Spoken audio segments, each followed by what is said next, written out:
प्रभु महावीर की अंतिम देशना, प्रभु महावीर की अंतिम वाणी उत्तराधार सूत्र, जिसके अंदर 5वें अध्ययन का वर्णन अकाम बरनी।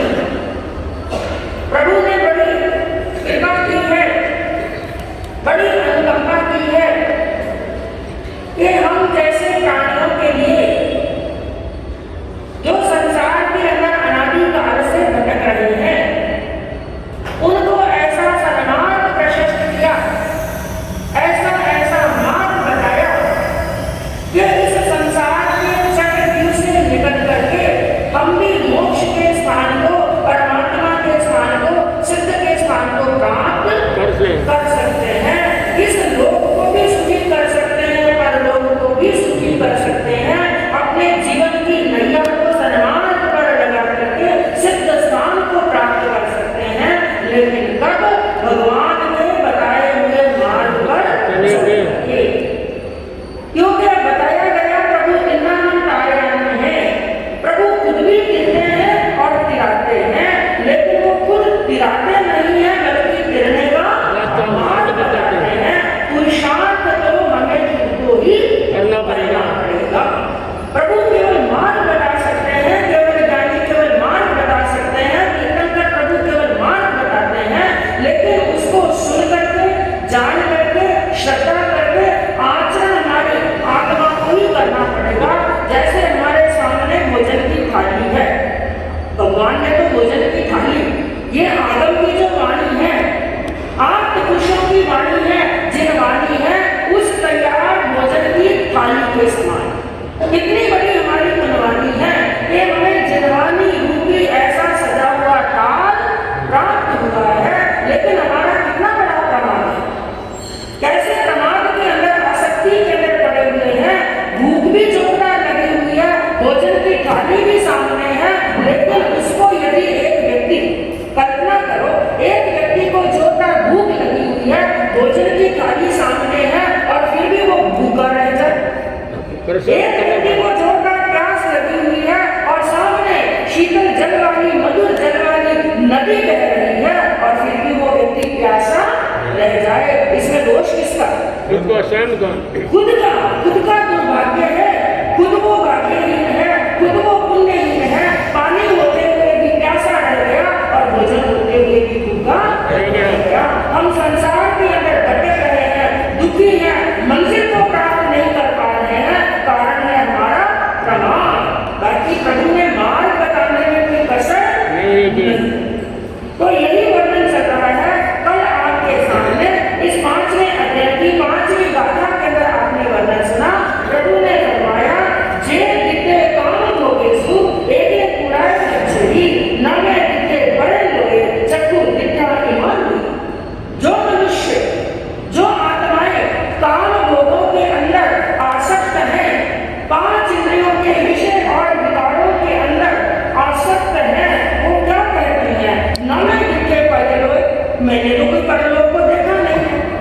अगर कोई ज्ञानी और संत महात्मा, कोई हितैषी पुरुष, संत पुरुष उस आसक्ति के अंदर फंसे हुए मनुष्य को उपदेश देता है कि भाई आसक्ति से बाहर निकलो, विषय और विकारों से बाहर निकलो। यदि विषय और विकारों के अंदर डूबे रहे, संसार के आकर्षण में डूबे रहे, तो तुम्हारी आत्मा का क्या हो जाएगा? पतन हो जाएगा। आत्मा के लिए नर्क के द्वार खुल जाएंगे, दुखों के द्वार खुल जाएंगे। तो एक हितैषी के ऐसा कहने पर काम भोगों के अंदर आसक्त प्राणी क्या उत्तर देता है? वो कहता है, नमे दिखे परे लोए, मैंने तो परलोक को देखा ही नहीं है, ना मैंने स्वर्ग को देखा है, ना मैंने नर्क को देखा है। और वो क्या कहता है? ना कोई देखा आवता और ना कोई देखा जात, ना आते हुए, ना स्वर्ग से आते हुए को देखा, ना नर्क में जाते हुए को देखा, ना कोई देखा आवता और ना कोई देखा जात। स्वर्ग, नर्क और मोक्ष की सब गोल मोल है बात। स्वर्ग की, नर्क की, मोक्ष की, ये सब गोल मोल बात है। खाओ, पियो और मौज। क्या कहते हैं? यावत जीवन सुखम जीवन।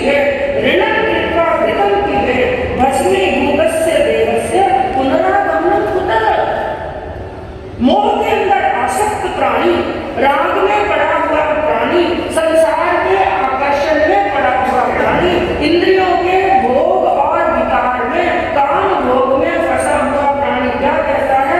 यावत जीवित सुखम जीवे, जब तक जियो कैसे जियो? सुख से जियो, बड़े मजे से जियो, खाओ पियो और मौज करो। ऋणम कृत्वा घृतम पीबे, चाहे ऋण करना पड़े, कर्जा लेना पड़े, ऋण करो और सिर पर कर्जा चाहे ले लो, लेकिन रोज घी पियो, यानी माल मसाला उड़ाओ। क्यों? क्योंकि भस्मीभूतस्य देहस्य, यह देह भस्मीभूत होने वाली है, यह मिट्टी की है और मिट्टी में मिल जाएगी, एक दिन मर जाएंगे।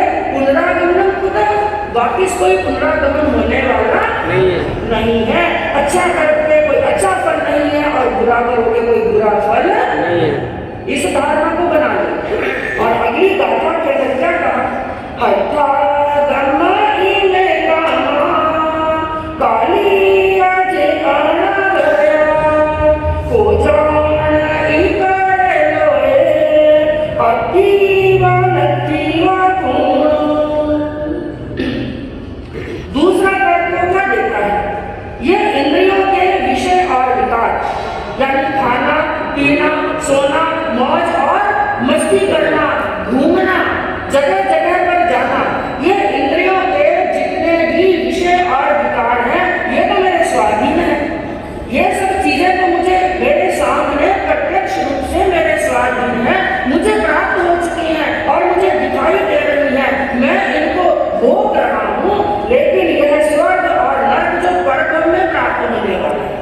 धर्म करने की जब बात आती है तो क्या कहते हैं? भाई अच्छा कर्म करोगे, धर्म करोगे, त्याग करोगे, प्रत्याचार करोगे तो अगले भव में क्या रहोगे? सुखी रहोगे। अगले भव में भी बड़े परिवार में जन्म होगा। जो इस भव के अंदर कर्म शुभ कर लेता है, या तो वो कर्मों की निर्जा करके मोक्ष में चला जाता है, और यदि कुछ कर्म शेष रह जाए तो वो कहाँ जाता है?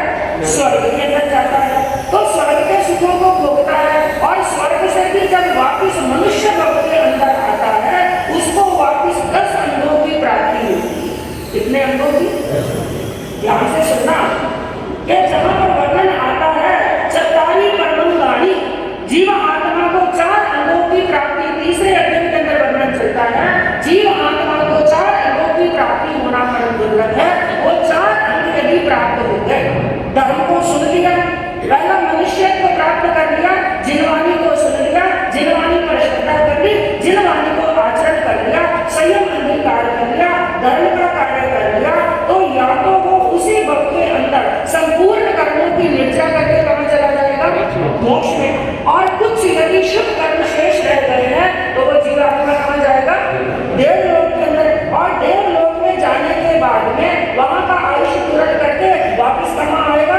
मनुष्य भव में। और मनुष्य भव में वापिस उसे 10 अंगों की प्राप्ति होती है, और 10 अंग में क्या होता है? मनुष्य का भव मिलना, निरोग शरीर मिलना, 5 इंद्रियां संपूर्ण मिलना, बड़े धनाटे घर के अंदर उसका जन्म होना, जिस घर के अंदर नौकर है, चाकर है, दास है और दासी है, सोना चांदी हीरा बनना, मानक मोटी संपत्ति खूब है, खूब बड़ी जमीन है, रहने के लिए खूब बड़े भवन है, बड़े अच्छे मित्र हैं, यार है और दोस्त है, सगे और संबंधी है, जहाँ पर उसका यश होता है और कीर्ति होती है। इसलिए कहते हैं कि क्या करो? धर्म। लेकिन एक अज्ञानी मनुष्य, मोह में पड़ा हुआ मनुष्य क्या तर्क देता है? तर्क देने वालों की कमी नहीं है। तर्क कर लो तब तक सही, लेकिन मनुष्य तर्क करता करता कई बार धर्म के मामले में कुतर्क कर लेता। तो वो क्या जवाब देता है? शब्द आदि विषय और विकार तो मेरे सम्मुख है, मेरे स्वाधीन है, इनको मैं भोग रहा हूँ, पर भोग के अंदर मुझे सुख मिलेंगे कि नहीं मिलेंगे, ये किसने देखा है? ये कोई मिलने वाले नहीं है। तो जो चीज मुझे आगे मिलने वाली है, जिसकी कोई गारंटी नहीं है, उसके लिए मैं आज के प्राप्त किए हुए सुखों को छोड़ दूं, यह मेरी अज्ञानता। इसको अज्ञानता मान रहा। जो मुझे आज मिला है उसको मैं छोड़ दूं, किसके लिए? जो कल मिलेगा, और मिलेगा या नहीं मिलेगा कोई गारंटी नहीं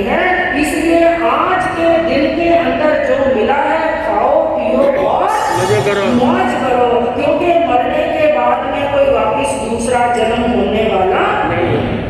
और यदि कोई दूसरा जन्म होगा भी, कहीं पर कल्पना करो, वो मनुष्य क्या कहता है, यदि कोई दूसरा जन्म होगा भी तो जनेन सत्यम लोकानि इह बाले पदद्वयी काम भोगानुरायणम केशव संपड़ी अच्छी। वो दूसरा तरफ क्या करता है, दुनिया के लोग भी पाप कर रहे हैं, दुनिया के लोग भी अधर्म कर रहे हैं, और वो भी 18 पापों का सेवन कर रहे हैं। तो जैसा उनके साथ में होगा वैसा ही मेरे साथ में हो जाएगा। वो नरक में जाएंगे तो मैं भी चला जाऊंगा, वो दुखी होगा तो मैं भी दुखी होऊंगा, बाकी मैं इस जन्म के अंदर ये छोड़ने वाला नहीं हूँ। और वो क्या कहता है, आत्मा नाम का कोई तत्व नहीं। ये शरीर 5 भूतों से मिलकर के बना है। जब शरीर बनता है 5 भूतों से, नास्तिक प्रकृति के जो लोग होते हैं वो ये बात नहीं। ये वर्णन कौन से मरण का चल रहा है, कौन से मरण का वर्णन चल रहा है, अकाम मरण। अकाम मरण किसको होता है, उनकी सोच कैसी होती है, उस सोच के बारे में वर्णन चल रहा है। तो अकाम मरण उनको प्राप्त होता है जो ये सोचते हैं आत्मा नाम का कोई तत्व नहीं। शरीर समाप्त हुआ तो आत्मा भी क्या होती है, समाप्त हो जाती है।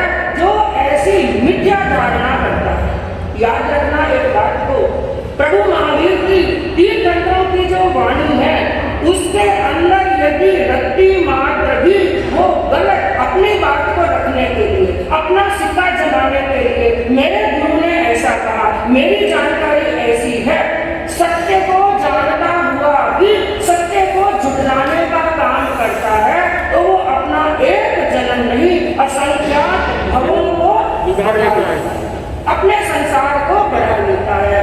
मैं कहूँ आपसे किसी ने कोई प्रश्न पूछा, एक संत का, एक साधक का, चाहे वो संत से कोई प्रश्न पूछने के लिए आए और चाहे कोई ज्ञानी श्रावक से प्रश्न पूछने के लिए आए, प्रश्न का सही उत्तर ध्यान में हो तो दे दे, और यदि नहीं हो तो क्या कहना, मेरे अभी जानकारी में नहीं है।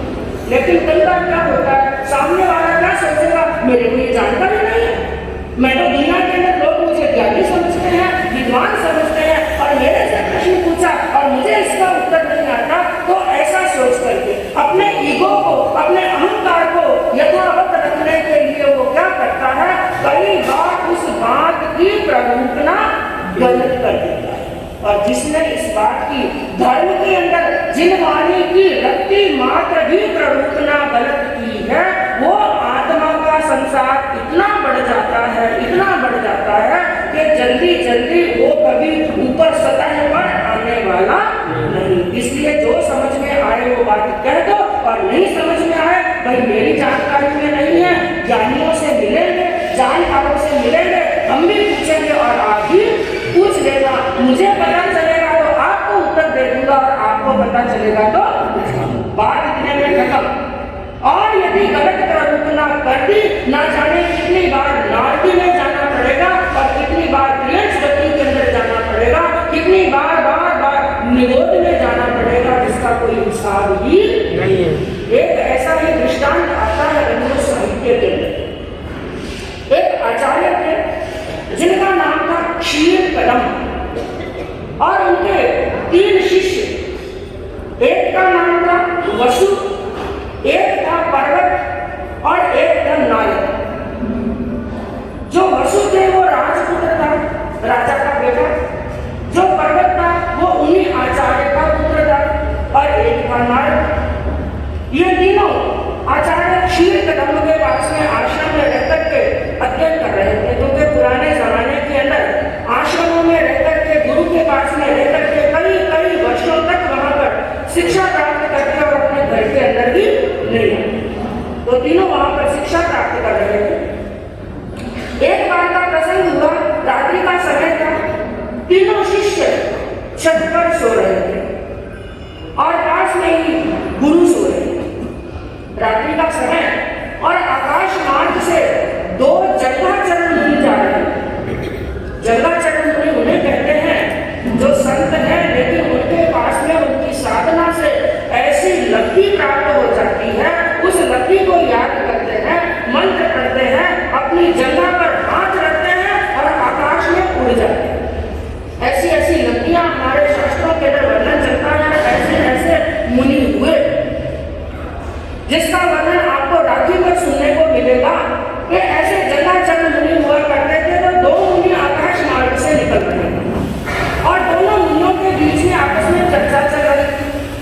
तीनों शिष्य तो सो रहे थे और गुरु की नींद खुली हुई थी और जंगाचार्य मुनियों को आपस में बात करते हुए सुना तो वो आपस में क्या बात कर रहे थे, ये जो 3 शिष्य यहाँ पर गुरु के सो रहे हैं, इन तीनों में से तो एक स्वर्गगामी है और 2 नरकगामी है।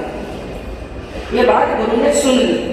अब गुरु के लिए तो सब शिष्य समान हैं, लेकिन विचार आया इन 3 में से स्वर्गगामी कौन और नरकगामी कौन, इसकी परीक्षा करें। सुबह का सूर्य उदय हुआ, गुरु उठे और अपने काम से निवृत्त हुए। जब अध्ययन कराने का समय हुआ, तीनों शिष्य सामने आए और गुरु ने क्या किया, 3 आटे के मुर्गे बनाए। तीनों के लिए एक मुर्गा आटे का बनाया और तीनों के हाथ में वो मुर्गा थमा दिया और कहा, ऐसी जगह पर जाकर के इसकी गर्दन मरोड़ो, ऐसे स्थान पर जाकर के इसकी गर्दन मरोड़ो, इस मुर्गे को मार करके लाओ कि तुम्हें इसको मारते हुए कोई भी ना। गुरु की आज्ञा दी और तीनों रवाना हो गए। अब रवाना हुए जो आचार्य का बेटा था पर्वत, वो सबसे पहले आ गया, गर्दन मरोड़ी और आ गया। आधा घंटा निकला कि जो राजपुत्र था वसु राजकुमार, आधे पौन घंटे के बाद में वो भी उसको मार करके आ गए। लेकिन एक प्रहर व्यतीत हुआ, दूसरा प्रहर व्यतीत हुआ, तीसरा हुआ, चौथा हुआ, करते करते शाम का सूर्यास्त का समय हो गया। सब इंतजार करते करते थक गए। अब सूर्य ढलने वाला था, उस समय नारद वहां पर आए, लेकिन उसका मुर्गा वैसे का वैसा, उसने गर्दन नहीं मरोड़ी, उसको मारा। सबसे पहला प्रश्न पूछा अपने पुत्र से, पर्वत से पूछा, तुमने मुर्गे को मार दिया? कहा, यह कौन सा बड़ा काम है? मैं तो अपने आश्रम के पीछे गया, छिप करके मैंने चारों तरफ देखा, वहां पर कोई देखने वाला नहीं था और मैंने गर्दन मरोड़ दी। फिर दूसरे राजपुत्र से पूछा, तूने मार दिया? हाँ गुरुदेव, मारा, लेकिन थोड़ा समय लगा। मैं इधर उधर ढूंढ रहा था, लेकिन कोई ना कोई देख रहा था। ढूंढते ढूंढते देखते देखते ऐसा निर्जन स्थान ढूंढ रहा था और मैं जंगल में चला गया और वहां पर जाकर के देखा किसी का आवागमन नहीं और मैंने इस मुर्गे की गर्दन। लेकिन तीसरे वाले से पूछा, तू तो सबसे लेट हो गया, ये दोनों कितने जल्दी आ गए और तू तो सुबह से शाम होगी इंतजार करते करते थक गए। 4 प्रहर व्यतीत होने के बाद में यहाँ पर आया और फिर भी अपना काम नहीं किया, मुर्गे को जिंदा कर जिंदा कर दिया। उसने कहा, गुरुदेव, मुर्गे को मार तो मैं भी सकता था, लेकिन आपका आदेश क्या था? जहाँ कोई नहीं देखे, जहाँ पर कोई नहीं देखे, लेकिन मैं ढूंढ ढूंढ करके थक गया, पूरा नगर ढूंढ लिया, पूरा जंगल ढूंढ लिया, गुफाओं के अंदर चला गया, पर्वत के शिखर पर भी चला गया, गहन गहन जंगल के अंदर भी चला गया, पूरा दिन चलते चलते ढूंढते ढूंढते थक गया, लेकिन गुरुदेव आपकी आज्ञा का पालन हो ऐसा कार्य नहीं हुआ। कोई भी ऐसा स्थान नहीं मिला जहाँ पर मुझे कोई नहीं रहा। गुरु ने कहा, कौन देख रहा था? उसने कहा, गुरुदेव, सबसे पहले तो मैं खुद देख रहा था, दूसरे की बात छोड़ो, आपने कहा कोई भी नहीं देखे। ऐसा कोई स्थान, मुझे ऐसा कोई स्थान मिला ही नहीं जहाँ पर कोई ना देख रहा हो। सबसे पहले तो मैं खुद, मेरी आत्मा देख रही थी और दूसरा मेरा परमात्मा देख रहा था, ऐसा कोई स्थान मिला ही नहीं। गुरु समझ गए कि स्वर्ग में जाने वाला कौन और नरक में जाने वाला कौन। ये परीक्षा तो हो गई।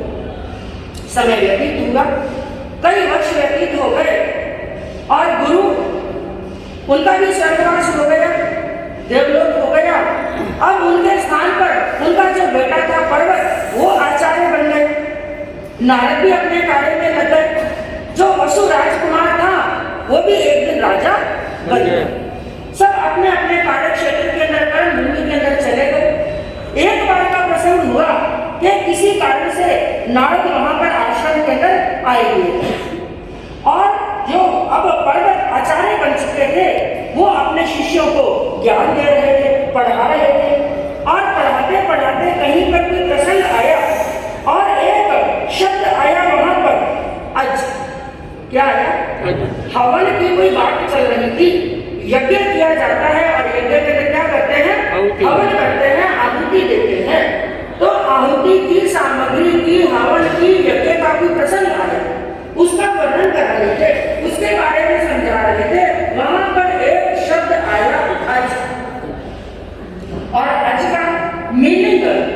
उस पर्वत ने किया कि अज का मतलब होता है बकरा। क्या होता है? बकरा। क्योंकि एक शब्द का कोई अर्थ निकलता है तो कहीं पर कोई अर्थ निकलता है। उसने अज का अर्थ किया बकरा के बकरे की आहुति देना, यज्ञ के अंदर बकरे की आहुति देना गुरुदेव ने ये फरमाया अज का अर्थ होता है बकरा। लेकिन पास में बैठे थे नारद, उसने कहा नहीं पढ़ो, ऐसी बात नहीं। गुरुदेव ने अज का अर्थ बकरा ना करके अज का अर्थ किया था पुराण। क्या अर्थ किया था? ऐसे कई वर्णन हमारे आगमों के अंदर की जैन साहित्य के अंदर की कई ऐसे शब्द आते हैं। तो कहा गुरु ने वर्णन किया था अज का अर्थ होता है पुराना धान, जो वापस उसके अंदर उगने की कैपेसिटी ना हो। क्योंकि कई वर्ष अलग अलग धान के लिए प्रभु महावीर ने भी आगमों के अंदर वर्णन बताया। इतने साल के बाद में ये चावल के अंदर, धान के अंदर, मक्की के दानों के अंदर, गेहूं के दानों के अंदर अलग अलग क्षमता होती है। इतने साल व्यतीत होने के बाद में वो सचिव से क्या हो जाते हैं? अचित। अब उनके अंदर उगने की क्षमता है। तो ऐसे धान की आहुति देना जो अब उगने की क्षमता नहीं रखता, वो अड़ा हुआ है कि नहीं। गुरुदेव ने इसका अर्थ बकरा दिया और नारद कह रहे हैं इसका अर्थ पुराना धान किया। तो दोनों की चर्चा चल रही थी, बहस चल रही थी और अंदर बैठे बैठे गुरु माता सुन रही। गुरु माता ने विचार किया इसका सही अर्थ तो नारद कर रहा है, मेरा बेटा इसका अर्थ क्या कर रहा है? गलत अर्थ का अनर्थ। कई बार एक छोटे से शब्द से अर्थ का अनर्थ हो जाता है। और इतने में बहस करते करते करते करते उन्होंने कहा ऐसा करो, हम तीन मित्र थे जो गुरु के पास में पढ़ते थे, अब इसका न्याय तो राजा ही करेगा। और कौन से राजा? उन्होंने भी गुरु के पास में जो वसु हमारे मित्र थे वो राजा बन चुके हैं। जब किसी चीज का न्याय ना होता हो तो किसके पास में चलो? राजा के पास में। और जब ये बात सुनी, राजा के पास में जाने की बात सुनी, तो गुरु माता ने मन के अंदर विचार किया वो वसु भी सत्य के मार्ग पर चलने वाला सत्य प्रिय राजा है। जब उनके पास में जाएंगे वो भी अज का मतलब पुराना धान ही करेगा। मैं जानती हूँ मेरा बेटा गलत है, लेकिन मेरे बेटे की हार ना। कई बार इंसान मोह में अंधा हो जाता है और सत्य को भी असत्य और असत्य को सत्य बनाने की कोशिश करता है। माँ भी जान रही है सत्य क्या है, लेकिन मेरा बेटा सबके सामने झूठा सिद्ध ना हो, इसलिए उनके जाने से पहले वो माँ राजा के पास में चोरी चोरी पहुंच गई और जाकर के पूरी स्थिति परिस्थिति वहां पर बताई और बता करके उनको कहा मैं जानती हूँ अज का अर्थ होता है पुराना धान। वसु ने कहा अज का अर्थ गुरुदेव ने पुराना धान बताया। माँ ने कहा ये बात मैं भी जानती हूँ, लेकिन एक गुरु माता का वास्ता है, ऐसा समझ लो, क्योंकि गुरु माता भी कोई गुरु से छोटी नहीं होती। मेरी तुम्हारे लिए ये आज्ञा है कि जब वो दोनों सामने आए, फैसला करने का समय हो, उस समय तुम्हें अज का अर्थ पुराना धान ना करके उसका अर्थ क्या करना? अब नहीं चाहते हुए भी वसु राजा के सामने मजबूरी खड़ी हो गई। ना चाहते हुए भी जब वो दोनों वहां पर सामने आते हैं, वहां पर बहस होती है और जब नतीजा बताना कि क्या सत्य है और क्या असत्य है, उस समय एक दृष्टि उसकी सत्य पर जा रही है, लेकिन दूसरी तरफ गुरु माता के वचन घूम रहे हैं। उसने ना चाहते हुए भी उसका अर्थ कर दिया कि अज का अर्थ होता है बकरा। बस इतना कहना हुआ क्योंकि जब असत्य बोलते हैं ना, जो संकिति देव होते हैं उनका आसन भी पायमान होने लगता है, उनका आसन भी गूंजने लगता है। जैसे ही अज का अर्थ बकरा किया, उसी समय देवताओं ने वसु राजा को सिंहासन से उठा करके नीचे पटक दिया और नीचे पटकते ही उनके सिर के सैकड़ों टुकड़े हो गए और आत्मा अधोगति के अंदर गई, नरक गति के अंदर गई। ये सत्य घटनाएं हमें क्या शिक्षा देती हैं? आगम की जो वाणी है, जिनेश्वरों की वाणी है। एक बार गुरुजी जी महाराज साहब ने आपको फरमाया था, सिद्धसेन दिवाकर का वर्णन आता है। आचार्य सिद्धसेन दिवाकर संस्कृत के बड़े प्रकांड विद्वान, हमारे जैन साहित्य के एक आचार्य हुए, जिन शासन के एक आचार्य हुए सिद्धसेन दिवाकर। बड़े ज्ञानी, बड़े विद्वान, संस्कृत के बड़े प्रकांड विद्वान थे। एक बार उन्होंने एक छोटी सी गलती कर दी, क्योंकि